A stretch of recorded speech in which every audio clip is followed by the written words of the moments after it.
Hello, everyone, and welcome to The Downsized. I'm Laraine Durham, and today we're diving into an incredibly important and often misunderstood chronic condition that affects millions of women around the world: lipedema. Welcome to my channel, The Downsized, where we share our GLP-1 weight loss journeys and achievements. I've lost over 50 pounds on a GLP-1 medication, and I'm currently in maintenance. If you're on a GLP-1 journey or thinking about starting one, I hope that you will subscribe to my channel, The Downsized. We post content every day about topics related to GLP-1 medications. Before we dive in, here's a quick reminder. I am not a doctor, and this is not medical advice. If you think you may suffer from lipedema, please see your doctor. Lipedema is different from having overweight or obesity. When we attended the Obesity Action Coalition conference, I heard from a few speakers and from a few attendees that suffered from lipedema. I wanted to know more about lipedema, what causes it, and what to do about it. If you've been struggling with fat that just won't budge, especially in your hips, thighs, or arms, even with diet and exercise, this video is for you. Let's break down 8 things you need to understand about lipedema. The first is, what is lipedema? Lipedema is a chronic medical condition that causes a buildup of fat in the legs and sometimes the arms. This fat is not caused by eating too much or not exercising. It's something different that doctors are still trying to fully understand. First described in the 1940s by Allen and Hines at the Mayo Clinic, lipedema is a painful fat disorder that occurs almost exclusively in females and makes losing weight in the legs and sometimes arms, buttocks, and hips difficult. Lipedema can cause the torso to appear disproportionately smaller than the limbs. Lipedema usually shows up or gets worse during times of hormonal changes like puberty, pregnancy, or menopause. Researchers believe hormones, genetics, inflammation, and how your body processes energy may all play a role, but more studies are needed. According to the Lipedema Foundation, this condition causes fat to build up evenly on both sides of the body, mainly in the legs and sometimes in the arms or lower back. The upper body usually stays the same. People with lipedema often deal with pain or tenderness in the affected areas, swelling, bruising easily, a strange texture in the fat that can feel like little lumps under the skin, like rice, peas, or even walnuts. For some, the pain is constant, while others only feel it now and then, especially when the area is touched. Unfortunately, doctors don't know much about lipedema. This lack of awareness can make it harder to get diagnosed or treated, and it can lead to both physical and emotional struggles. It's important to know that lipedema is not obesity. Like obesity, lipedema is not caused by laziness or lack of willpower. It is a real chronic condition that deserves individualized care and a comprehensive treatment approach. Obesity-related fat is different from lipedema-related fat. In lipedema, the fat occurs in the limbs and sometimes the lower trunk, but not in the hands and feet. People with early-stage lipedema typically do not have diabetes, high cholesterol, or high blood pressure, which are conditions that are more commonly associated with obesity. It is also important to note that lipedema is not the same as lymphedema. Lipedema is fat-related, while lymphedema involves the lymphatic system. However, lipedema can progress into lymphedema if left untreated. Lymphedema often affects only one side of the body and includes the hands and feet. Furthermore, lymphedema can be diagnosed with imaging or genetic tests, whereas lipedema diagnosis requires a clinical diagnosis based on patient history and physical examination. If someone with lipedema also has lymphatic system dysfunction, they also may present with lymphedema. When the two conditions present together, this would be called lipolymphedema. What causes lipedema? The exact cause of lipedema is unknown, but the condition runs in families in up to 60% of the cases, so you may inherit it. The condition occurs almost exclusively in women. Lipedema may have a connection to hormones. It can start or worsen during hormonal changes. Many women first notice symptoms at puberty. Others notice onset or worsening during pregnancy or menopause. Having obesity doesn't cause lipedema, but more than half of people with this condition have a BMI higher than 35. So how is lipedema diagnosed? The diagnosis is tricky and often missed. Unfortunately, there's no definitive test. Many doctors still misdiagnose lipedema as obesity or cellulite. A healthcare provider can diagnose you by doing a physical exam and collecting your medical history. Painful fat deposits make lipedema different from ordinary body fat, which doesn't hurt.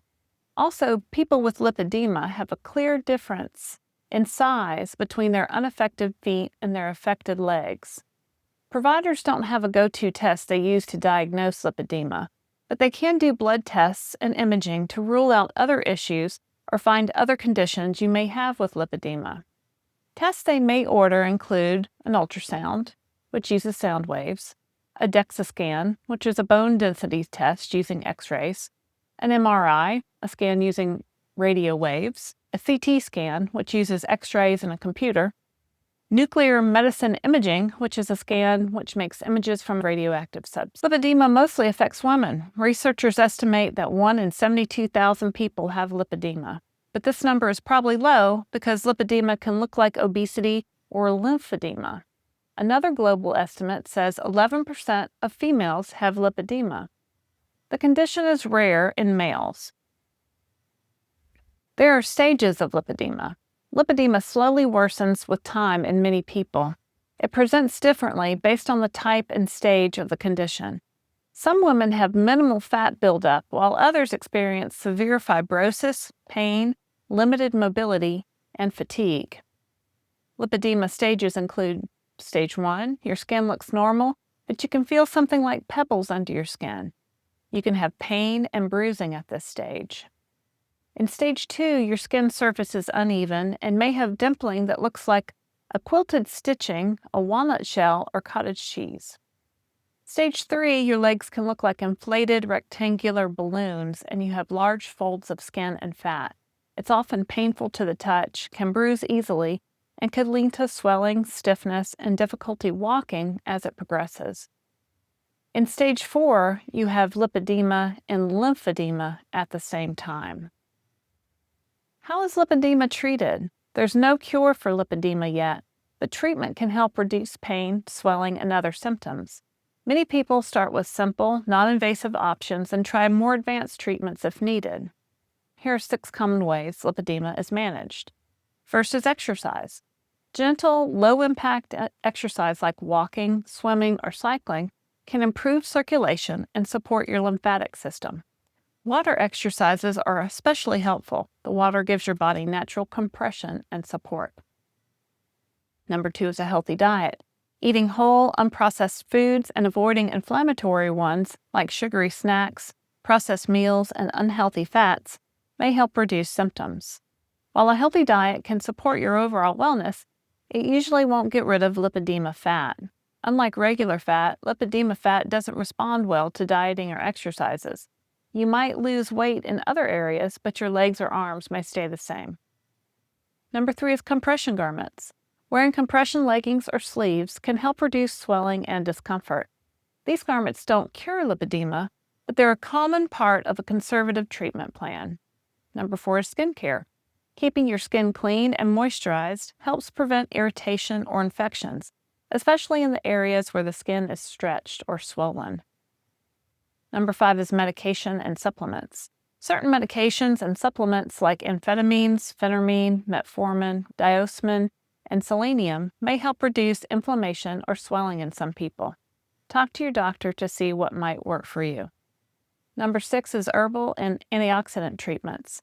Some people include antioxidant-rich herbal remedies as part of their overall care. These are not cures, but they might support other treatments. Number 7 is lymphatic drainage and massage. Manual lymphatic drainage, complex decongestive therapy, or using pneumatic compression devices like air pumps for your legs can help move fluid and reduce swelling. Number 8 is liposuction.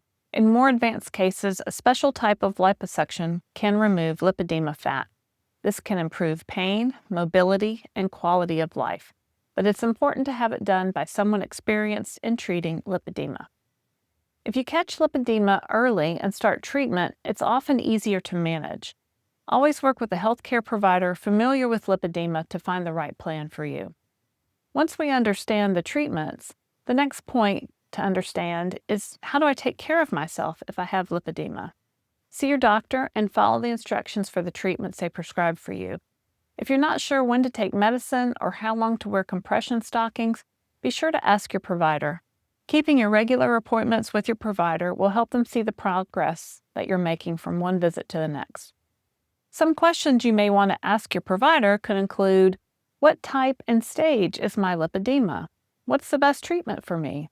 How much has this treatment helped others with lipedema? How often do I need follow-up appointments? Your provider may want to see you monthly or every few months to monitor your treatment.